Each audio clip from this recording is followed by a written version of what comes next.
시청자 여러분 안녕하십니까. 6월 17일 JTBC 아침엔을 시작합니다. 먼저 오늘 아침 주요 뉴스입니다. 서울대병원 교수들이 오늘부터 무기한 휴진에 들어갑니다. 대한의사협회도 내일 집단휴진을 예고한 가운데 정부는 대학병원에 집단휴직으로 발생한 손실에 대해선 의사들에게 구상권 청구를 검토하라고 했습니다. 미국 로스앤젤레스에서 대규모 산불이 발생했습니다. 불이 강한 바람을 타고 주변 관광지까지 빠르게 번지면서 1,000명이 넘는 관광객이 대피했습니다. 이슬람교의 최대 행사 성지순례가 열리는 사우디아라비아의 메카에서 더위에 따른 사망자가 속출하면서 최소 31명이 숨진 걸로 전해졌습니다. 섭씨 50도에 육박하는 폭염에 희생자는 더 나올 걸로 보입니다. 최태원 SK 회장과 노소영 아트센터 나비관장의 이혼 소송 항소심 판결에 대해 SK그룹이 오늘 공식 입장을 밝힙니다. 판결이 나온 지 18일 만인데 노태우 전 대통령의 비자금이 SK로 흘러들어갔다는 논란 등에 대해 구체적인 입장을 밝힐 걸로 보입니다. 서울대병원 교수들이 전공의 사태 해결을 요구하며 오늘부터 무기한 휴진합니다. 대한의사협회도 내일 전국적으로 집단 휴진을 예고했습니다. 집단 행동이 의료계 전반으로 확산할 조짐이 보이자 정부는 오늘부터 비상진료 체계를 더 강화하기로 했습니다. 또 대학병원장들에게 교수 집단휴직으로 손실이 발생하면 구상권 청구를 검토하라고 했습니다. 이재승 기자입니다. 서울대 의대 교수 529명이 오늘부터 무기한 전면휴진에 참여합니다. 전체 교수의 54.7%로 절반이 넘습니다. 서울대병원과 분당서울대병원, 보라매병원과 강남센터 운영이 차질을 빚을 전망입니다. 다만 서울대 의대 비대위는 휴진 기간에도 진료가 꼭 필요한 중증, 희귀질환자 진료를 하기 때문에 실제 진료 감소는 40% 정도가 될 것이라고 설명했습니다. 서울대에 이어 대한의사협회를 필두로 여러 의대 교수 단체 등도 내일 하루 집단 휴진에 나섭니다. 의사협회는 정부에 3가지 요구안을 제시하고 어젯밤까지 답을 요구했습니다. 의대 증원안 재논의와 필수 의료 정책 패키지 수정, 전공의 행정명령 취소 등 3가지입니다. 그러나 정부는 기존 입장에 변화가 없다며 불법 휴진을 전제로 정부에 요구하는 건 부적절하다고 일축했습니다. 정부는 비상진료 체계를 더욱 강화하기로 했습니다. 중앙재난안전대책본부는 오늘부터 중증 응급질환별 전국 단위 순환 당직제를 실시한다고 밝혔습니다. 수도권과 충청권, 전라권, 경상권 등 4개 광역별로 매일 최소 1개 이상의 당직기관을 편성해 24시간 대비한다는 계획입니다. 정부는 대학 병원장에게 일부 교수들의 집단진료 거부에 대한 불허를 요청했고 교수 집단휴직으로 병원에 손실이 발생하면 구상권 청구를 검토하라고 했습니다. 또 병원에서 집단진료 거부 상황을 방치하면 건강보험 선지급 대상에서 제외하는 방안도 검토하기로 했습니다. 아울러 의사 집단행동으로 피해를 본 환자가 보건복지상담전화 129에 신고하면 정부와 지자체가 긴밀히 협력해 신속하게 대응하겠다고 말했습니다. JTBC 이재승입니다. 이런 가운데 대학병원 뇌전증 전문 교수들로 구성된 단체 거점 뇌전증 지원병원 협의체는 내일로 예고된 대한의사협회의 집단진료 휴진에 참여하지 않기로 했습니다. 협의체 홍승봉 위원장은 의사 수가 1% 늘어난다고 누가 죽거나 한국 의료가 망한다고 말할 수 있느냐면서 10년 뒤 활동할 의사가 느는 걸 막기 위해서 현재 수십만 명의 중증 환자들의 생명을 위태롭게 하는 건 절대로 해선 안 된다고 강조했습니다. 대학 뇌졸중학회 뇌졸중 인증의 TF 위원장인 나정호 인하대병원 신경과 교수는 한 인터뷰에서 응급진료 현장 붕괴가 임박했다고 밝혔습니다. 의료계 집단 휴진 사태에도 현장을 지켜온 나 교수는 현재 전공의가 없어 남은 의료진들에게 과중한 업무가 돌아가 물리적인 임계점이 다가오고 있다고 경고했습니다. 미국 캘리포니아 로스앤젤레스 북서부에서 대규모 산불이 발생했습니다. 불은 최대 시속 48km의 강풍을 타고 주변 관광지로도 확산하고 있습니다. 당국은 1000여 명을 대피시키고 일부 관광지는 폐쇄했습니다. 윤정식 기자입니다. 검붉은 화염 한가운데 고압 송전선 탑이 위태롭습니다. 산불은 바람을 타고 걷잡을 수 없이 번집니다. 소방대원들은 불이 더 이상 번지지 않도록 저지선을 만들고 소방 헬기와 비행기도 나서보지만 역부족입니다. 화마가 지나간 곳은 초토화됐습니다. 불이 처음 보고된 건 현지 시간 15일 미국 캘리포니아 LA 북서쪽 약 100km 떨어진 고속도로 인근입니다. 최대 시속 48km 강풍에 하루 동안 45제곱킬로미터, 여의도의 15배 넘는 면적이 잿더미가 됐습니다. 불길이 계속 번지자 LA 당국은 인근 휴양지에 머물던 관광객 1,200여 명을 대피시켰습니다. We saw the smoke coming up, but it wasn't that bad yet. And then, eventually we're like, we don't think it's safe.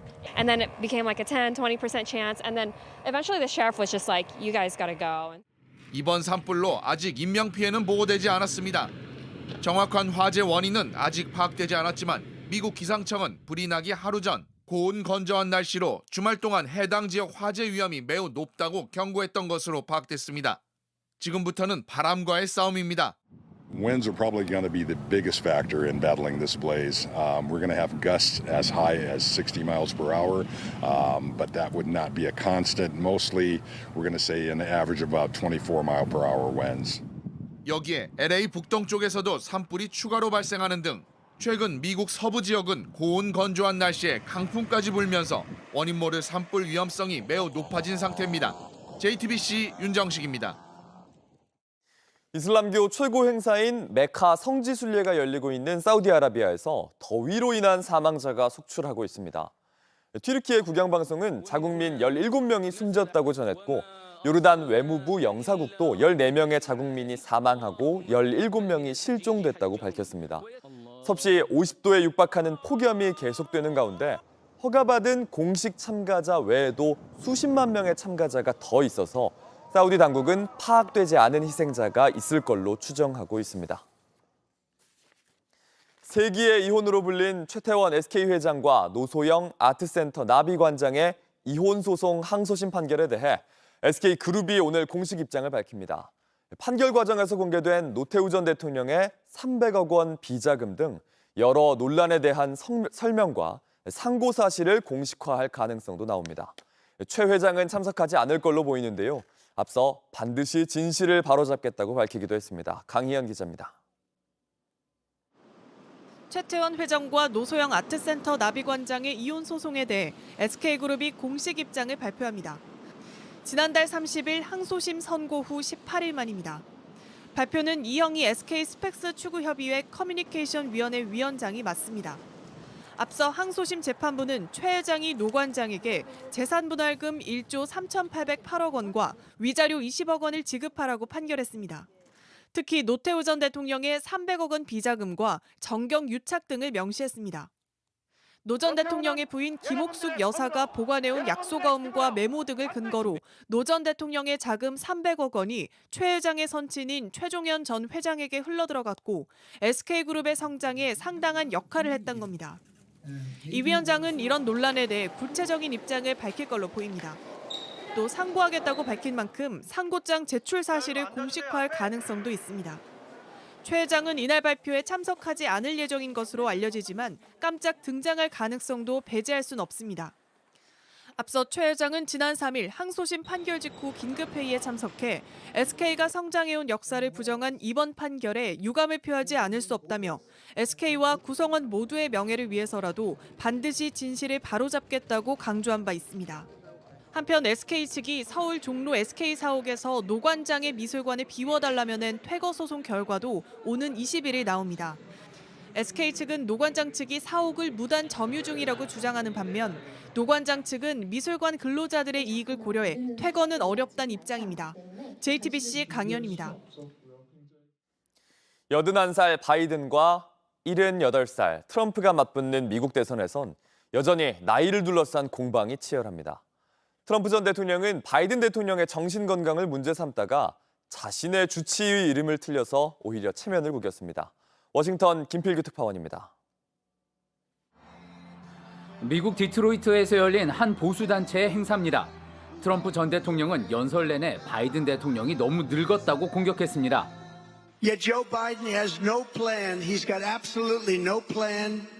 He doesn't even know what the word inflation means. I don't think if you gave him a quiz, I think he should take a cognitive test like I did.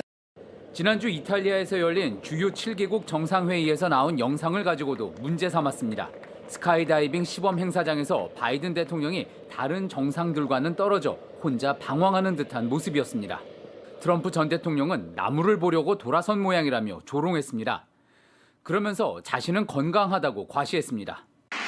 Dr. Ronnie Johnson, does everyone know Ronnie Johnson, congressman from Texas? He was the White House doctor, and he said I was the healthiest president. 하지만 해당 인물은 로니 존슨이 아니라 로니 잭슨이었습니다. 바이든 캠프 측은 당장 이 영상을 소셜미디어에 올렸고 밑에는 인지력 검사를 받아야 할 사람이 과연 누구냐는 등의 댓글이 줄줄이 달렸습니다. 또 G7 행사 영상에서 바이든 대통령은 다른 쪽의 스카이다이버를 보고 있던 거라며 공화당과 보수 매체가 악의적으로 짜깁기했다고 백악관은 비판했습니다. 하지만 이미 해당 영상은 수백만 회 이상 조회되며 화제를 불러 모으는 데 성공한 터라 앞으로도 트럼프 측에선 이런 식의 공세를 이어갈 거란 전망이 나옵니다. 워싱턴에서 JTBC 김필규입니다. 우크라이나의 종전 방안을 협의하기 위한 우크라이나 평화회의가 80개국만 공동성명에 합의하고 막을 내렸습니다. 참가국들은 우크라이나의 지속가능한 평화체제와 무력 사용 자제 원칙을 재확인하는 내용의 공동성명을 채택했습니다. 그러나 러시아와의 관계를 고려한 나라들이 대거 서명에 참여하지 않으면서 전쟁을 멈추게 하기엔 역부족이란 평가가 나왔습니다. 러시아는 애초부터 이번 회의에 불참했고 평화회의 도중에도 군사행동을 이어갔습니다. 온라인에서 화제가 된 뉴스, 화제가 될 뉴스를 골라 전해드립니다. 아침엔 소셜픽입니다. 유럽의 축구대회 유로 2024가 치러지는 가운데 개최국인 독일에서 폭력 사태가 이어졌습니다. 극성 축구 팬들인 훌리건이 무슨 짓을 할지 몰라 나라가 초긴장 상태입니다. 일요일 한 남자가 손에 곡괭이와 화염병을 들고 경찰과 대치하고 있습니다. 주변을 위협하자 경찰은 결국 총을 꺼내들어 남자의 다리를 쐈습니다. 네덜란드와 폴란드의 경기를 앞두고 사람이 몰려있던 함부르크의 한 항구 도시에서 벌어진 일입니다. 남성은 병원으로 이송됐는데 이 범행 축구와는 관련이 없는 걸로 알려졌습니다. 독일 서부의 겔젠키르헨에선 한 식당에서 난투극이 벌어졌습니다. 식당 앞에서 유리병과 의자를 던지면서 서로 싸우는 사람들, 이들은 도망치면서 서로 추격전을 벌이기도 했습니다. 경찰은 세르비아와 잉글랜드 축구 팬들의 다툼이라고 알렸는데 알바니아가 시작했다는 등 증언도 있어서 추가 조사를 진행 중입니다. 적어도 6명이 체포됐고 부상자도 많았습니다. 유로 2024가 시작되고 독일 당국은 매일 2만 2천 명이 넘는 경찰관이 도시에 배치될 거라고 전했는데요. 훌리건들이 무슨 짓을 저지를지 모른다면서 일반 축구 팬들에게 피해가 가지 않도록 하겠다고 말했습니다. 지난 주말 하이브의 아이돌이 주축이 된 콘서트 위버스콘 페스티벌이 열렸습니다. 그런데 예상치 못한 깜짝 게스트가 무대에 등장했는데요. 이 노래를 부르게 되네요. 간다시아가. 박진영은 대표곡 난 여자가 있는 데를 불렀고 방시혁 하이브 의장은 기타를 연주했습니다. 두 사람은 프로듀서로 함께 오랜 기간 호흡을 맞춰왔죠. 콘서트에서 올해 데뷔 30주년을 맞는 박진영을 위한 헌정 무대가 준비됐는데 여기에 방 의장이 깜짝 등장한 겁니다. 함께 동고동락하며 만든 노래를 들려드리겠다면서 G.O.D의 히트곡 거짓말 그리고 촛불 하나를 부르기도 했습니다. 앞서 13일엔 방 의장이 방탄소년단 진의 저녁을 축하하는 사진을 소셜미디어에 올리기도 했는데요. 민희진 어도어 대표와의 경영권 분쟁 이후 무대에 오르는 건 예상하기 어려운 일이었습니다. 이날 박진영은 아일린, 투어스 등 다른 아이돌 그룹과도 함께 자신의 히트곡을 부르며 여러 콜라보 무대를 꾸몄습니다. 2024 파리 올림픽을 앞두고 시민들의 반응은 어떨까요? 파리지앵들이 올린 파리에 오지 말라는 영상이 주목을 받고 있습니다. This is a video for anyone that's coming to Paris Olympics 2024. Don't come. Cancel everything. Cancel your flight. Cancel your Airbnb. Cancel your tickets. 프랑스계 미국인인 이 틱토커는 아무도 올림픽을 원하지 않는다고 합니다. 수영 경기가 치러질 센강에선 수질 논란이 불거졌는데 이 점을 지적하는 영상도 많습니다.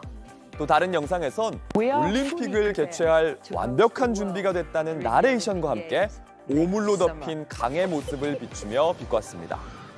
행사 중엔 200만 명이 사는 파리에 약 1,600만 명의 관광객이 예상되고 있는데요. 시민들은 대중교통도 제대로 이용할 수 없을 거라고 털어놓습니다.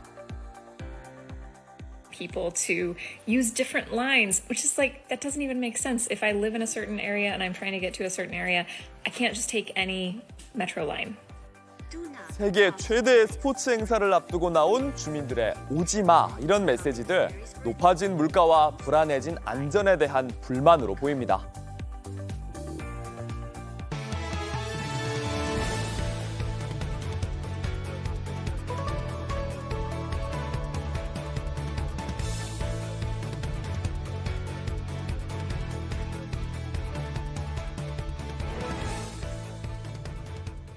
이태원 참사 희생자들의 합동 분향소가 500일 만에 서울 광장을 떠납니다. 새로운 추모 공간 별들의 집은 중구에 차려졌는데요. 참사 2주기 직후까지 운영될 예정입니다. 임예은 기자입니다. 불러도 대답 없는 이름을 하나둘 불러봅니다. 문호균님. 하겠습니다. 수없이 불러봤던 이름인데 애써 참은 눈물이 터져 나옵니다. 지난해 2월부터 서울광장 한편에 마련된 합동분향소. 이태원 참사 희생자 159명을 추모하는 시민들과 유가족의 공간이었습니다. 우리에게 만약 분향소가 없었다면 지금쯤 집에서 몸은 살아있지만 영혼은 죽은 삶을 살고 있을 거라 생각됩니다. 500일을 함께했습니다. 우여곡절이 많았습니다. 시청 진입을 시도하다 경찰과 충돌하기도 했고 광장을 점유했다는 이유로 2,900여만 원의 1차 변상금도 납부했습니다. 이 공간 더는 볼 수 없게 됐습니다. 2024년 6월 16일 서울시청 광장 분향소를 오늘로 마무리하고 새로운 길로 가도록 공식 선포하겠습니다. 부모들은 걸려있던 영정 사진을 떼 품에 안습니다. 얼굴을 쓰다듬어 보고 한 걸음씩 내딛습니다. 이들이 향하는 곳은 새로운 추모 공간인 별들의 집, 불임빌딩 1층입니다. 서울시와 유가족이 50여 차례 협의 끝에 결정한 장소입니다.